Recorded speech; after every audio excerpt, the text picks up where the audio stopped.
Mazmur 24. Kedatangan Raja Kemuliaan dalam Bait Allah. Mazmur Daud. Tuhanlah yang empunya bumi serta segala isinya, dan dunia serta yang diam di dalamnya.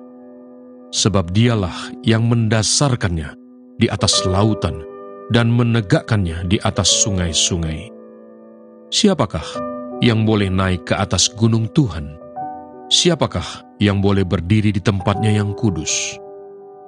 Orang yang bersih tangannya dan murni hatinya, yang tidak menyerahkan dirinya kepada penipuan, dan yang tidak bersumpah palsu.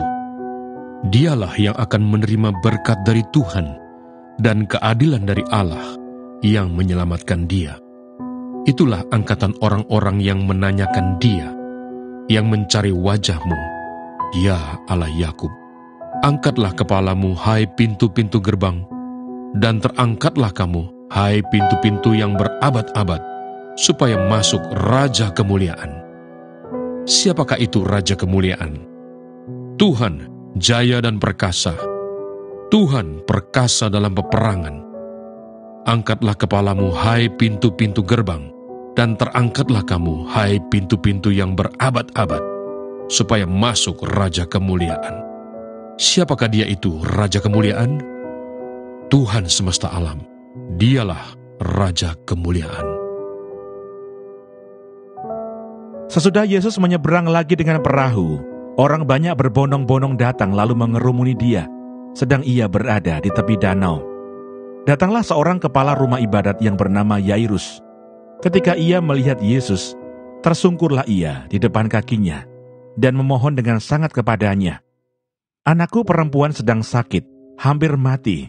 Datanglah kiranya dan letakkan tanganmu atasnya, supaya ia selamat dan tetap hidup." Lalu pergilah Yesus dengan orang itu. Orang banyak berbondong-bondong mengikuti dia dan berdesak-desakan di dekatnya. Adalah di situ seorang perempuan yang sudah 12 tahun lamanya menderita pendarahan. Ia telah berulang-ulang diobati oleh berbagai tabib, sehingga telah dihabiskannya semua yang ada padanya. Namun sama sekali tidak ada faedahnya. Malah sebaliknya keadaannya makin memburuk. Dia sudah mendengar berita-berita tentang Yesus. Maka di tengah-tengah orang banyak itu, ia mendekati Yesus dari belakang dan menjamah jubahnya. Sebab katanya, "Asal ku jamah saja jubahnya, aku akan sembuh." Seketika itu juga berhentilah pendarahannya dan ia merasa bahwa badannya sudah sembuh dari penyakitnya. Pada ketika itu juga Yesus mengetahui bahwa ada tenaga yang keluar dari dirinya. Lalu ia berpaling di tengah orang banyak dan bertanya, "Siapa yang menjamah jubahku?" Murid-muridnya menjawab, "Engkau melihat bagaimana orang-orang ini berdesak-desakan dekatmu, dan engkau bertanya, 'Siapa yang menjamah aku?'" Lalu ia memandang sekelilingnya untuk melihat siapa yang telah melakukan hal itu. Perempuan itu yang menjadi takut dan gemetar ketika mengetahui apa yang telah terjadi atas dirinya, tampil dan tersungkur di depan Yesus, dan dengan tulus memberitahukan segala sesuatu kepadanya. Maka katanya kepada perempuan itu, "Hai anakku, imanmu telah menyelamatkan engkau. Pergilah dengan selamat dan sembuhlah dari penyakitmu." Ketika Yesus masih berbicara, datanglah orang dari keluarga kepala rumah ibadat itu dan berkata, "Anakmu sudah mati, apa perlunya lagi engkau menyusah-nyusahkan guru?" Tetapi Yesus tidak menghiraukan perkataan mereka dan berkata kepada kepala rumah ibadat, "Jangan takut, percaya saja." Lalu Yesus tidak memperbolehkan seorang pun ikut serta, kecuali Petrus, Yakobus dan Yohanes, saudara Yakobus. Mereka tiba di rumah kepala rumah ibadat, dan di sana dilihatnya orang-orang ribut, menangis, dan meratap dengan suara nyaring. Sesudah ia masuk, ia berkata kepada orang-orang itu, "Mengapa kamu ribut dan menangis? Anak ini tidak mati, tetapi tidur." Tetapi mereka menertawakan dia. Maka diusirnya semua orang itu, lalu dibawanya ayah dan ibu anak itu, dan mereka yang bersama-sama dengan dia masuk ke kamar anak itu. Lalu dipegangnya tangan anak itu, katanya, "Talitakum," yang berarti, "Hai anakku, aku berkata kepadamu, bangunlah." Seketika itu juga anak itu bangkit berdiri dan berjalan, sebab umurnya sudah 12 tahun. Semua orang yang hadir sangat takjub. Dengan sangat ia berpesan kepada mereka, supaya jangan seorang pun mengetahui hal itu. Lalu ia menyuruh mereka memberi anak itu makan. Yesus ditolak di Nazaret. Kemudian Yesus berangkat dari situ dan tiba di tempat asalnya, sedang murid-muridnya mengikuti dia. Pada hari Sabat ia mulai mengajar di rumah ibadat, dan jemaat yang besar takjub ketika mendengar dia, dan mereka berkata, "Dari mana diperolehnya semuanya itu? Hikmat apa pulakah yang diberikan kepadanya? Dan mukjizat-mukjizat yang demikian, bagaimanakah dapat diadakan oleh tangannya? Bukankah ia ini tukang kayu, anak Maria, saudara Yakobus, Yoses, Yudas dan Simon? Dan bukankah saudara-saudaranya yang perempuan ada bersama kita?" Lalu mereka kecewa dan menolak dia. Maka Yesus berkata kepada mereka, "Seorang nabi dihormati di mana-mana, kecuali di tempat asalnya sendiri, di antara kaum keluarganya dan di rumahnya. Ia tidak dapat mengadakan satu mukjizat pun di sana, kecuali menyembuhkan beberapa orang sakit dengan meletakkan tangannya atas mereka." Ia merasa heran atas ketidakpercayaan mereka. Yesus mengutus ke-12 rasul. Lalu Yesus berjalan keliling dari desa ke desa sambil mengajar. Keluaran pasal 27. Mengenai mezbah korban bakaran. Haruslah engkau membuat mezbah dari kayu penaga, 5 hasta panjangnya dan 5 hasta lebarnya, sehingga mezbah itu 4 persegi, tetapi 3 hasta tingginya. Haruslah engkau membuat tanduk-tanduknya pada keempat sudutnya. Tanduk-tanduknya itu haruslah seiras dengan mezbah itu, dan haruslah engkau menyalutnya dengan tembaga. Juga harus engkau membuat kuali-kualinya, tempat menaruh abunya, dan sodok-sodoknya, dan bokor-bokor penyiramannya, garpu-garpunya, dan perbaraan-perbaraannya. Semua perkakasnya itu harus kau buat dari tembaga. Haruslah engkau membuat untuk itu kisi-kisi, yakni jala-jala tembaga, dan pada jala-jala itu haruslah kau buat 4 gelang tembaga pada keempat ujungnya. Haruslah engkau memasang jala-jala itu di bawah jalur mezbah itu, mulai dari sebelah bawah, sehingga jala-jala itu sampai setengah tinggi mezbah itu. Haruslah engkau membuat kayu-kayu pengusung untuk mezbah itu, kayu-kayu pengusung dari kayu penaga, dan menyalutnya dengan tembaga. Kayu-kayu pengusungnya itu haruslah dimasukkan ke dalam gelang-gelang itu, dan kayu-kayu pengusung itu haruslah ada pada kedua rusuk mezbah itu waktu mezbah itu diangkut. Mezbah itu harus kau buat berongga dan dari papan, seperti yang ditunjukkan kepadamu di atas gunung itu. Demikianlah harus dibuat mezbah itu. Mengenai pelataran. Haruslah engkau membuat pelataran kemah suci. Untuk pelataran itu, pada sebelah selatan harus dibuat layar dari lenan halus yang dipintal benangnya, 100 hasta panjangnya pada sisi yang satu itu. Tiang-tiangnya harus ada 20, dan alas-alas tiang itu harus 20 dari tembaga. Tetapi kaitan-kaitan tiang itu dan penyambung-penyambungnya harus dari perak.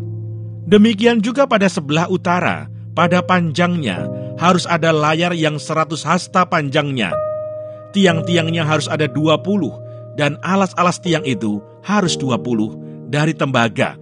Tetapi kaitan-kaitan tiang itu dan penyambung-penyambungnya harus dari perak. Dan pada lebar pelataran itu, pada sebelah barat, harus ada layar yang 50 hasta, dengan 10 tiangnya dan 10 alas tiang itu.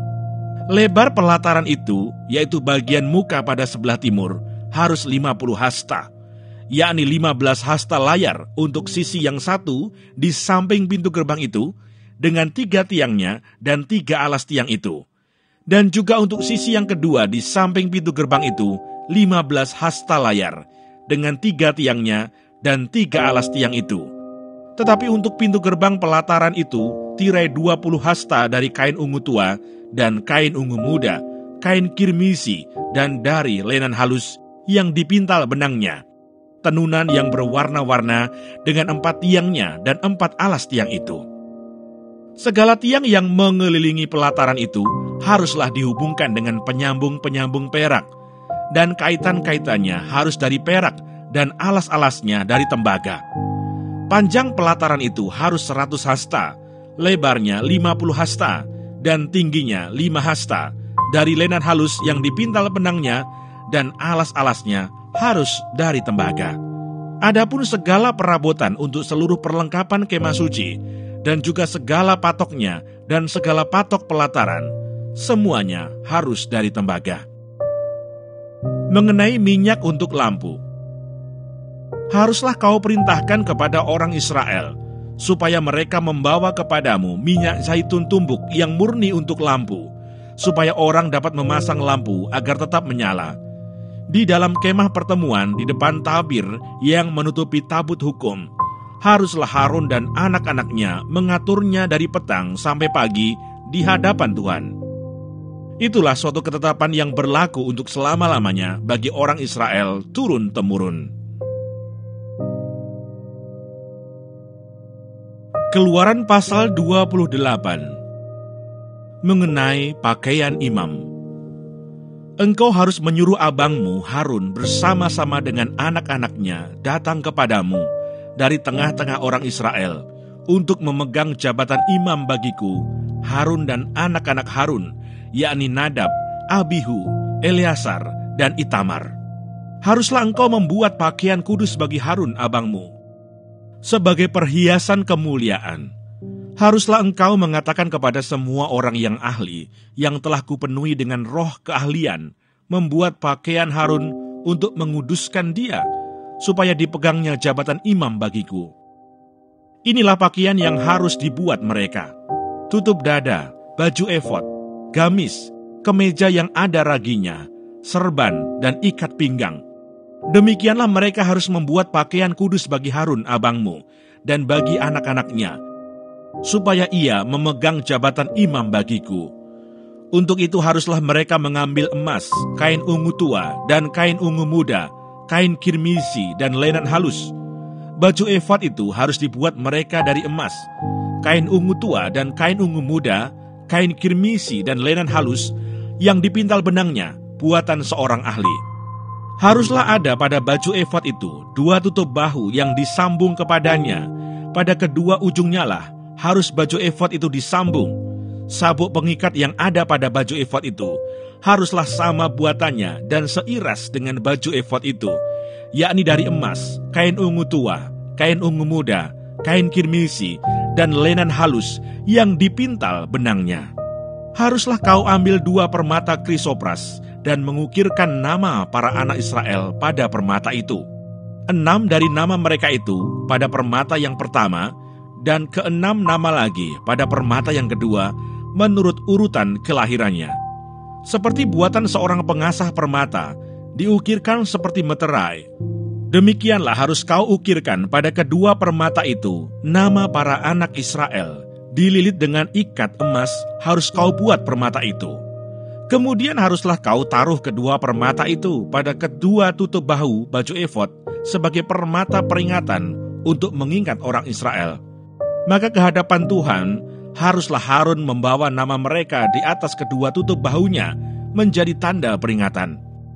Haruslah kau buat ikat emas, dan 2 untai dari emas murni sebagai utas haruslah kau buat itu, yang buatannya sebagai tali berjalin, dan haruslah kau pasang untai berjalin itu pada ikat itu. Haruslah engkau membuat tutup dada pernyataan keputusan, buatan seorang ahli. Buatannya sama dengan baju efod. Demikianlah harus engkau membuatnya, yakni dari emas, kain ungu tua, kain ungu muda, kain kirmisi, dan lenan halus yang dipintal benangnya, haruslah engkau membuatnya. Haruslah itu 4 persegi, lipat 2, sejengkal panjangnya dan sejengkal lebarnya. Haruslah kau tata itu dengan permata tatahan, 4 jajar permata, permata yaspis merah, krisolit, malakit. Itulah jajar yang pertama. Jajar yang kedua, permata batu darah, lasurit, yaspis hijau. Jajar yang ketiga, permata ambar, akik, kecubung. Jajar yang keempat, permata pirus, krisopras, dan nefrit. Dengan berikatkan emas, demikianlah permata-permata itu dalam tatahannya. Sesuai dengan nama para anak Israel, permata itu haruslah 12 banyaknya, dan pada tiap-tiap permata haruslah ada, diukirkan seperti meterai, nama salah satu suku dari yang 12 itu. Juga haruslah kau buat untuk tutup dada itu untai berpilin yang buatannya sebagai tali berjalin dari emas murni. Juga haruslah kau buat untuk tutup dada itu 2 gelang emas, dan kedua gelang itu harus kau pasang pada kedua ujung tutup dada. Haruslah kedua untai emas yang berjalin itu kau pasang pada kedua gelang itu, pada ujung tutup dada. Kedua ujung lain dari kedua untai berjalin itu haruslah kau pasang pada kedua ikat emas itu. Demikianlah kau pasang pada tutup bahu baju efod di sebelah depannya. Haruslah engkau membuat 2 gelang emas dan membubuhnya pada kedua ujung tutup dada itu, pada pinggirnya yang sebelah dalam yang berhadapan dengan baju efod. Juga haruslah engkau membuat 2 gelang emas dan memasangnya pada kedua tutup bahu baju efod di sebelah bawah pada bagian depan, dekat ke tempat persambungannya, di sebelah atas sabuk baju efod. Kemudian haruslah tutup dada itu dengan gelangnya diikatkan kepada gelang baju efod dengan memakai tali ungu tua, sehingga tetap di atas sabuk baju efod, dan tutup dada itu tidak dapat bergeser dari baju efod. Demikianlah di atas jantungnya harus dibawa Harun nama para anak Israel pada tutup dada pernyataan keputusan itu, apabila ia masuk ke dalam tempat kudus, supaya menjadi tanda peringatan yang tetap di hadapan Tuhan. Dan di dalam tutup dada pernyataan keputusan itu, haruslah kau taruh Urim dan Tumim, haruslah itu di atas jantung Harun, apabila ia masuk menghadap Tuhan. Dan Harun harus tetap membawa keputusan bagi orang Israel di atas jantungnya di hadapan Tuhan. Haruslah kau buat gamis baju efod dari kain ungu tua seluruhnya. Lehernya haruslah di tengah-tengahnya. Lehernya itu harus mempunyai pinggir sekelilingnya, buatan tukang tenun, seperti leher baju sirah, haruslah lehernya itu, supaya jangan koyak.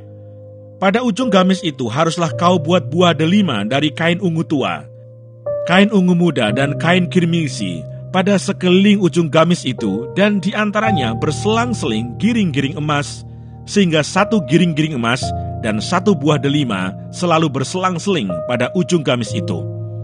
Haruslah gamis itu dipakai Harun apabila ia menyelenggarakan kebaktian, dan bunyinya harus kedengaran apabila ia masuk ke dalam tempat kudus di hadapan Tuhan, dan apabila ia keluar pula, supaya ia jangan mati. Juga haruslah engkau membuat patam dari emas murni, dan pada patam itu kau diukirkan seperti meterai, kudus bagi Tuhan. Haruslah patam itu engkau beri bertali ungu tua, dan haruslah itu dilekatkan pada serban di sebelah depan serban itu. Patam itu haruslah ada pada dahi Harun, dan Harun harus menanggung akibat kesalahan terhadap segala yang dikuduskan oleh orang Israel, yakni terhadap segala persembahan kudusnya. Maka haruslah patam itu tetap ada pada dahinya, sehingga Tuhan berkenan akan mereka. Haruslah engkau menenun kemeja dengan ada raginya dari lenan halus, dan membuat serban dari lenan halus, dan haruslah kau buat ikat pinggang dari tenunan yang berwarna-warna. Juga bagi anak-anak Harun, haruslah kau buat kemeja-kemeja, dan haruslah kau buat ikat-ikat pinggang bagi mereka, dan destar-destar haruslah kau buat bagi mereka untuk menjadi perhiasan kemuliaan. Maka semuanya itu haruslah kau kenakan kepada abangmu Harun bersama-sama dengan anak-anaknya. Kemudian engkau harus mengurapi, mentahbiskan, dan menguduskan mereka, sehingga mereka dapat memegang jabatan imam bagiku. Buatlah celana-celana lenan bagi mereka untuk menutupi daging auratnya. Celana itu haruslah dari pinggang sampai paha panjangnya. Harun dan anak-anaknya haruslah memakainya apabila mereka masuk ke dalam kemah pertemuan, atau apabila mereka datang ke mezbah untuk menyelenggarakan kebaktian di tempat kudus, supaya mereka jangan membawa kesalahan kepada dirinya lalu mati. Itulah suatu ketetapan untuk selama-lamanya baginya dan bagi keturunannya.